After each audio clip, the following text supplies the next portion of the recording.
মোহাম্মদ এসকান্দরগং আমাকে ও আমার পরিবারের সদস্যদের হত্যা করিবার উদ্দেশ্য বিভিন্ন নীলনকশা সহ হুমকি ধমকি প্রদান করিয়া আসিতেছে।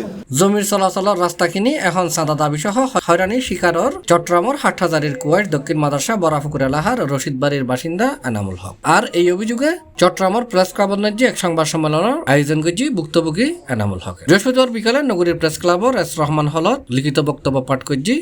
আমি মোহাম্মদ এনামুল হক, পিতা অলি আহমেদ, মাতা রায়হানা বেগম, সাং দক্ষিণ মাদ্রাসা হাটহাজারী, জেলা চট্টগ্রাম, একজন স্থায়ী বাসিন্দা হই। সর্বোপরি বাংলাদেশের একজন সুনাগরিক হই।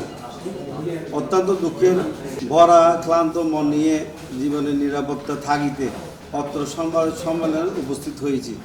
আমার পার্শ্ববর্তী কুয়াইশ বুড়িচর ভরাপুকুর এলাকায় দ্রুত সন্ত্রাস, মাদক ব্যবসায়ী, ভূমিদস্যু, চাঁদাবাজ জনাব মোহাম্মদ ইকবাল ও এসকান্দর তফসিলুক্ত সম্পত্তি খাস জমি হওয়ায় এবং উক্ত জায়গা ভূমিদস্যু মোহাম্মদ ইকবাল ও ইস্কান্দরের দখলে থাকায় নিবাসী মোহাম্মদ নজির আহমেদের পুত্র মোহাম্মদ হারুন জসিম।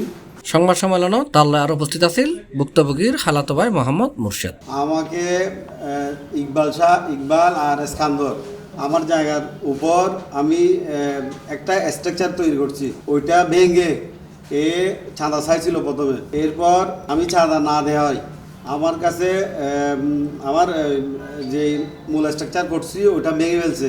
ভেঙে ফেলার পরে আবার চাঁদা চাইছে। চাঁদা না দেওয়ার কারণে আমি আমার পার্শ্ববর্তী প্রশাসনের কাছে দাবি করছি, কিন্তু এটা না করে আমাকে জোরপূর্বক হয়রানি করতেছে।